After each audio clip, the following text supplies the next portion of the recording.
Plane mirror खत्म हुआ, ठीक है।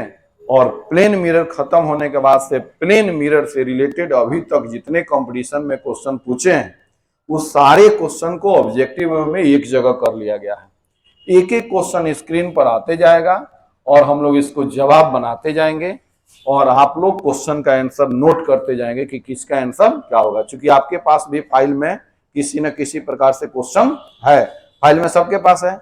अब ज्यादा मेहनती है तो जब तक बुक्स नहीं आया है तब तक कम से कम 30 को क्वेश्चन तो लिख लेंगे कॉपी में। आ जाएगा तो उसके बाद तो फिर होगा ही, आ जाएगा तो बुक आ जाएगा तो लिखने की कोई जरूरत नहीं है, चूंकि इलेक्ट्रिसिटी में बहुत सारा ऑब्जेक्टिव क्वेश्चन बना है। तो सबसे पहले कह रहा है कि एक समतल दर्पण पर प्रकाश पुंज को परावर्तित करके एक प्रतिबिंब बनता है। क्लियर है कि हम लोग प्लेन मिरर पर ये इमेज हम लोग बनाते हैं, ठीक है, परावर्तन होता है। इसलिए हम आपको दोबारा बुलाया है कि यहाँ पर क्वेश्चन को इत्मीनान से देख लोगे। दिस इज प्लेन मिरर, ये हमारा प्लेन मिरर है और उसके बाद से इसके सामने जो है, इसके सामने एक ऑब्जेक्ट है, ठीक है, और इसका इमेज जो पीछे बनता है दिखाई तो सबको दे रहा है, उसमें स्पष्ट है जी, कलर आ रहा है। तो इसका इमेज बनता है, तो परावर्तन के बाद तो इमेज बनता है। तो दर्पण पर गिरने वाला प्रकाश पुंज, nature of beam, nature of beam यानी कि बीम का नेचर कैसा होता है, समानांतर होता है, अपसारी होता है, अभिसारी होता है। तो ये प्रकाश जा रहा है, ये प्रकाश जा रहा है तो लौट रहा है। तो क्या इसको आप तो कंप्लीट देख रहे हो ना प्रकाश जी, तो ये सारे प्रकाश यहाँ पर जा रहे हैं तो ये तो अभिसारी न कहलाते हैं। क्या कहलाते हैं? अभिसारी। तो बस आपको इतना जानना है कि समतल दर्पण पर प्रकाश पुंज परावर्तित करके जो इमेज बनाता है और दर्पण पर गिरने वाला, इधर वाला नहीं, दर्पण पर जितने प्रकाश गिरता है उस प्रकाश का नेचर क्या होता है, समानांतर, अभिसारी, अपसारी, इनमें से कोई नहीं। तो क्या टिक लगाएंगे? अभिसारी। याद रहेगा हमेशा। समानांतर पैरेलल प्लेन मिरर पर आपतित प्रकाश जो गिरता है वो अभिसारी के रूप में गिरता है, अपसारी के रूप में नहीं गिरता है। एक बात और याद करो मेरे दोस्त, अवतल दर्पण में भी अभिसारी होता है। अवतल में क्या होता है? अभिसारी होता है। और उत्तल में क्या होता है? अपसारी होता है। तो कई गो ऑब्जेक्टिव हुआ हमारा? 3 हुआ। समतल और अवतल दर्पण में कौन सा प्रकाश पुंज मिलता है? अभिसारी। और उत्तल में अपसारी। कई गो ऑब्जेक्टिव हो गया? 3 गो। फिर आगे हम लोग बढ़ते हैं और फिर आगे बढ़ने के बाद से दूसरा क्वेश्चन पर आते हैं। क्वेश्चन नंबर 2, समतल दर्पण को जो प्रकाश के किरण को थीटा कोण से परावर्तित करता है, आपतन तल के लंबवत दर्पण के तल में आपतन बिंदु से होकर जाने वाले अक्ष के परितः घुमाया जाता है, तो वह प्रकाश की किरणें कितने कोण पर मुड़ता है? याद है, पढ़ाए थे, 2 थीटा पर। कितने पर? तो ये कहां का टॉपिक है? Rotation of mirror. Rotation of mirror. Incidence रे को कांस्टेंट रखते हैं और मिरर को थीटा पर मूव करते हैं, तो रिफ्लेक्टेड रे हमारा कितना पर मूव होती है बाबू? 2 थीटा पर। तो इसका आंसर आपके अनुसार क्या होना चाहिए? सी होना चाहिए। क्लियर हो गए आप लोग? आगे बढ़ सकते हैं। अब क्वेश्चन नंबर, हम आ गए कहां पे? तो क्वेश्चन नंबर 3 पर, 2 समतल दर्पण परस्पर इस प्रकार स्थित हैं कि प्रथम दर्पण पर आपतित प्रकाश की किरण द्वितीय दर्पण के समानांतर होती है। इसका फिगर बनाएंगे तब होगा। जैसे एक लड़का हमसे कह रहा था सर कि हम लोग से लैंग्वेज वाला क्वेश्चन में बड़ी परेशानी होती है, और ये लैंग्वेज वाला ही क्वेश्चन आपसे एग्जाम में करता है, अदर क्वेश्चन तो नहीं करेगा। इस टाइप का क्वेश्चन आता है, आप लोग बनाना है। देख रहे हैं समतल दर्पण, तो ये हमारा प्लेन मिरर यहां है।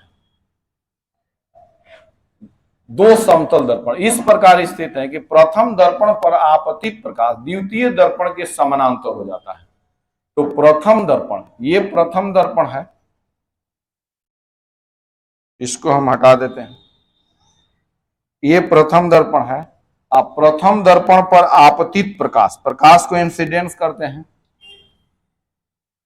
Incidence light.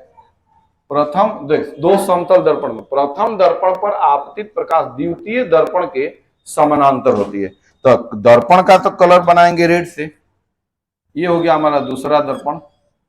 तो ये आपतित, ये मिरर है, ये मिरर है। तो प्रथम दर्पण पर आपतित प्रकाश हो गया क्या? दूसरे दर्पण के पैरेलल है। नजर आ रहा है पैरेलल? अब आगे देखिए, जैसा जैसा हम पढ़ रहे हैं वैसा वैसा फिगर बना रहा है।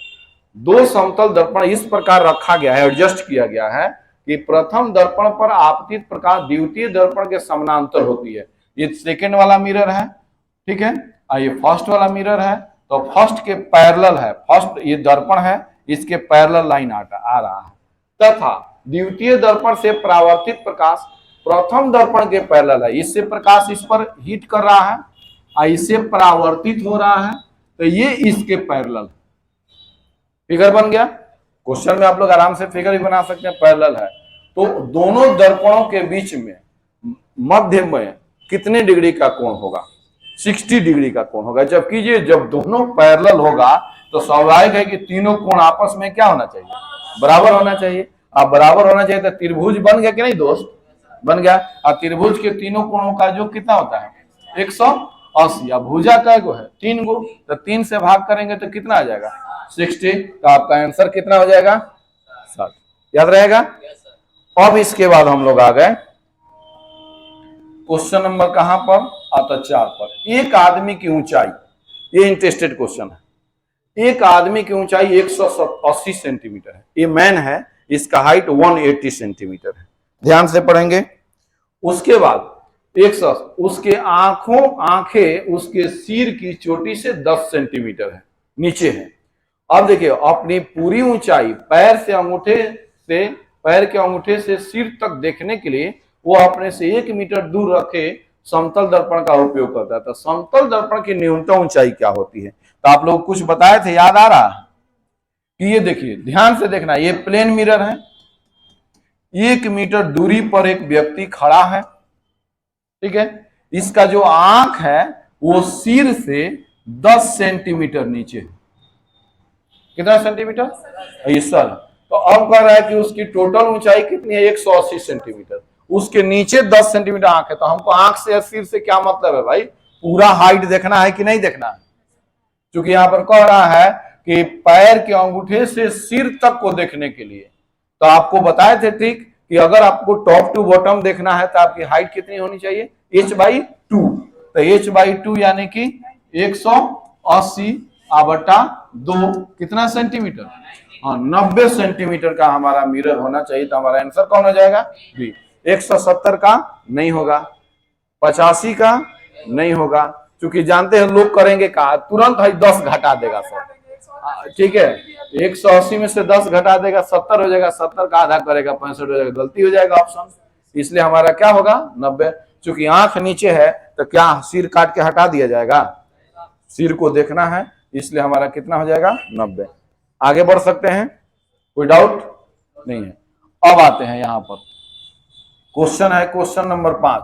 जब एक प्रकाश तरंग का आंतरिक सतह पर हवा से कांच में परावर्तन होता है, ठीक है, तो परावर्तित तरंग की कला में परिवर्तन कितना होता है? π/2। कितना होता है? π/2। तरंग के कला में देखिए, अब कहिएगा ये कैसे हो गया सर?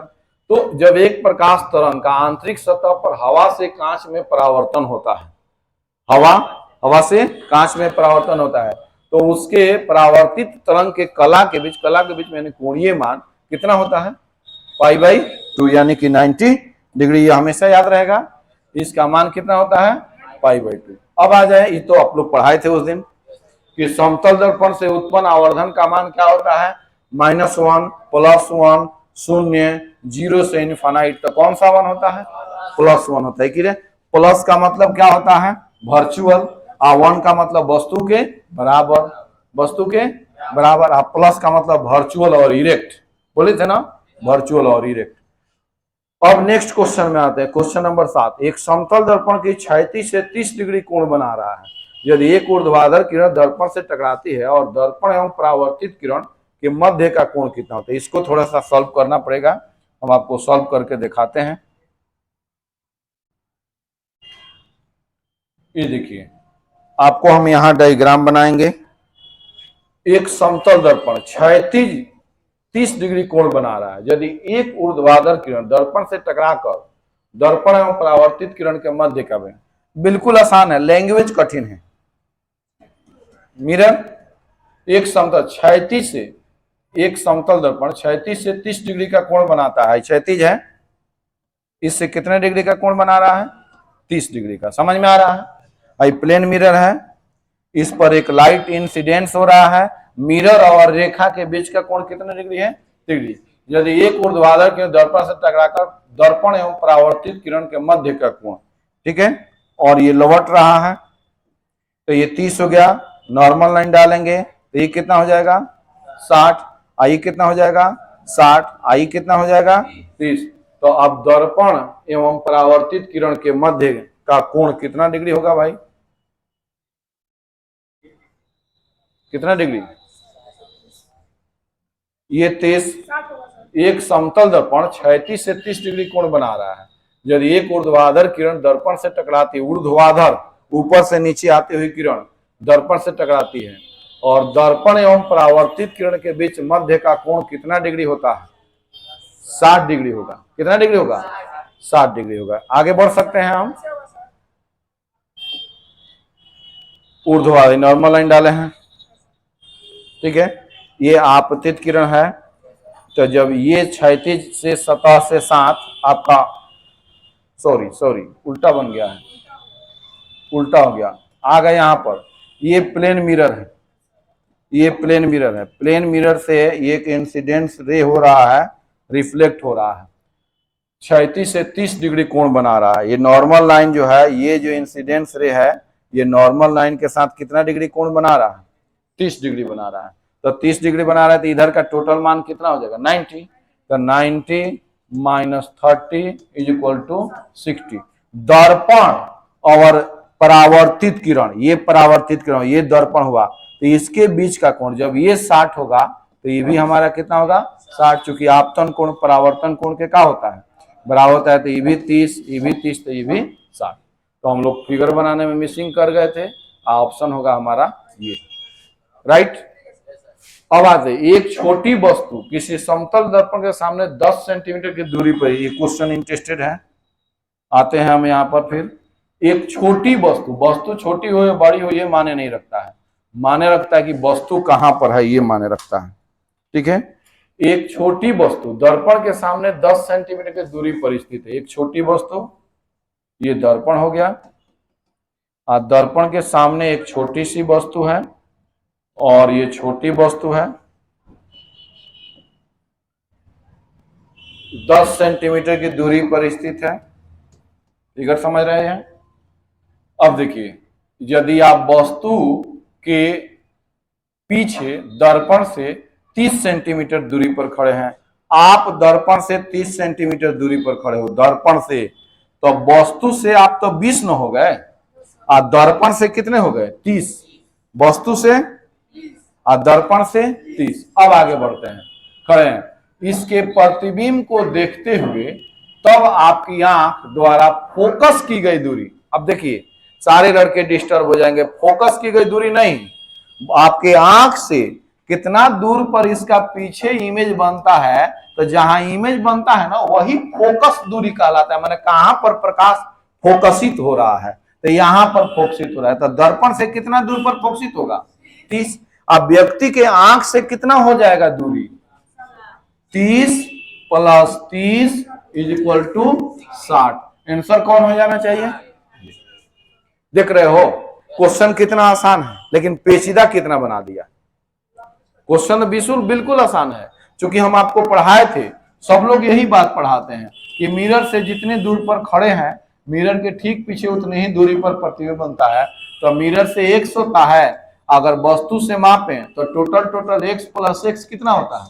2x होता है। तो वही बात यहां दे दिया कि 10 सेंटीमीटर दूरी पर वस्तु है, अब वस्तु के पीछे दर्पण से 30 पर खड़ा है। कुछ लोग यहीं से 30 जोड़ देंगे तो गलत हो जाएगा। तो ये हमारा कितने क्वेश्चन बन गया? 8। अब हम नेक्स्ट सीरीज में नेक्स्ट चलते हैं। अब फिर आ गए हैं क्वेश्चन नंबर 9 पे। 18 क्वेश्चन बन जाना चाहिए। समतल दर्पण की क्षमता कितनी होती है?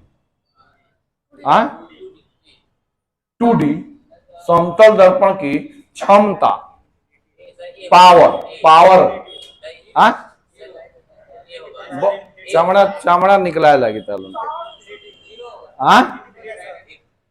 जब फोकस इनफाइनाइट होता है तो पावर होता है P इक्वल टू, बताए थे, P equal to 1/F power इन होता है। तो फोकस इसका कितना होता है? इनफाइनाइट। तो 1/इनफाइनाइट इज इक्वल टू, याद आ रहा है जी? पढ़ाए थे क्लास में कि नहीं पढ़ाए थे कि प्लेन मिरर का पावर कितना होता है? 0। अब फोकस और त्रिज्या क्या होता है? अनंत होता है। बुलाइएगा नहीं ना? चलिए, इसके बाद भूलना नहीं चाहिए, दो ऊर्ध्वाधर ऐसे समतल दर्पण एक दूसरे से 60 डिग्री कोण पर झुके हैं। एक ये समतल दर्पण, एक ये समतल दर्पण 60 डिग्री कोण पर झुके हैं। क्षैतिज दिशा से आते ही प्रकाश की किरण पहले दर्पण से परावर्तित होकर दूसरे दर्पण से परावर्तित होकर इस किरण का परिणामी विचलन, याद आ रहा है? विचलन कई गो दर्पण से विचलन हो रहा है? 2 गो दर्पण से, एक इससे, ठीक है। तो परिणामी विचलन का मान कितना होगा? तो ये कोण कितना दे दिया? 60। तो ट्रिक याद है लड़के? बोलो। तो विचलन कोण 360 माइनस 2 थीटा, याद है ना? तो 2 गुणे 180 माइनस 2 थीटा। तो थीटा झुका हुआ कोण है, तो हो जाएगा 360 माइनस 2 थीटा का मान कितना है? 60। 60 दूना 360 माइनस 120 बराबर कितना हो जाएगा? 240। है कहीं ऑप्शन? ये हमारा 240। ठीक है, देख रहे हैं ना? अब लैंग्वेज पढ़ने पर कुछ क्वेश्चन पॉजिटिव जा रहा है ना? ऐसी करते, इसी तरह से चैप्टर बाई चैप्टर बनाते जाएंगे, पॉजिटिव जाते जाएगा। आगे बढ़े। क्वेश्चन नंबर 11, किन्हीं दो समतल दर्पणों के बीच कितना कोण होना चाहिए जिससे किसी भी आपतन के लिए आपतित किरण एवं दोनों दर्पणों के परावर्तित किरण एक दूसरे के समानांतर हो जाना चाहिए? यही क्वेश्चन उधर कहीं हुआ था कि दोनों परावर्तित किरण एक दूसरे के पैरेलल हो गया था, तो 60 डिग्री पर झुका था। कितने डिग्री पर झुका था? 60 डिग्री पर। तो यही क्वेश्चन दोबारा ना करा, दो समतल दर्पण के बीच का कोण कितना होना चाहिए? सॉरी, अलग है। दो समतल दर्पण के बीच का कोण कितना, यदि आपतन कोण के लिए, किसी भी आपतन कोण के लिए आपतित किरण एवं दोनों दर्पणों से परावर्तित किरण एक दूसरे के समानांतर हो। ध्यान से देखिए, हम फिगर बना रहे हैं। सबसे बड़ा यही ना है, लैंग्वेज जो समझ लिया वही सिकंदर। ठीक है। हाउ न्यूमेरिकल क्या है? तो 10/2 बराबर 5। ये न्यूमेरिकल बोर्ड में आएगा, ये इंटर का न्यूमेरिकल है। ये सब गांव के लड़कों को मूर्ख बनाने वाला न्यूमेरिकल है। ठीक है, इससे काम चलने वाला नहीं है। ये है हमारा प्लेन मिरर। ठीक है, दो समतल दर्पण के बीच का कोण कितना होना चाहिए कि आपतन कोण के लिए, किसी भी आपतन कोण आपतित किरण दोनों दर्पणों से परावर्तित किरण एक दूसरे के समानांतर हो। ये दो दर्पण है। अब कंडीशन क्या कह रहा है इसमें? आपतित किरण। ठीक है, और दोनों दर्पणों से पहला परावर्तन हो गया और दूसरा परावर्तन हो गया, और दूसरे से परावर्तित किरण एक दूसरे के समानांतर हो। ये क्वेश्चन थोड़ा सा मिस हो गया, बन गया ये कंडीशन क्या है? आपतित किरण परावर्तन के बाद दूसरे के समानांतर। आगे फिगर, आपतित किरण दोनों दर्पणों से परावर्तन के बाद जो लौट जाती है, दोनों एक दूसरे के पैरेलल। कौन कौन रे? Incidence ray, reflected ray, parallel to each other. तो find to the angle between two mirror. दोनों दर्पणों के बीच का एंगल क्या होगा यदि इंसिडेंस रे और रिफ्लेक्टेड रे दोनों पैरेलल होगा? तो इसी कंडीशन में पैरेलल हो सकता है कब? जब वही लंब होगा तब। अब इसके बीच का कोण कितना होना चाहिए? 90। फिगरे चिल्ला के कह रहा है कि इसका बीच का कोण कितना होना चाहिए? 90 डिग्री। तो 90 आ गया। बोले समझ में आ गया? थोड़ा सा मिस करिएगा तो सारा क्वेश्चन उल्टा का पुल्टा हो जाएगा। आगे बढ़ सकते हैं? चलिए, अब आ गए, प्रकाश की किरण समतल दर्पण पर 30 डिग्री आपतित होती है। इस किरण में विचलन कोण बता सकते हैं? ये तो बहुत आसान है जी। प्लेन मिरर है, इंसिडेंस हो रही है, नॉर्मल लाइन के साथ कितना डिग्री कोण बनाती है 30। ये इसका रियल पाथ है, कौन सा पाथ है रियल पाथ। यहां से लौट गया तो इसके बीच का एक विचलन कोण कितना हो गया, तो आपको याद है delta is equal to 180 minus 2i या 2r। तो i का मान 30, 30 दुना 180 माइनस 30 दुना 60 बराबर कितना आ जाना चाहिए 120। आपका कौन ऑप्शन हो जाएगा डी। कंप्लीट ना।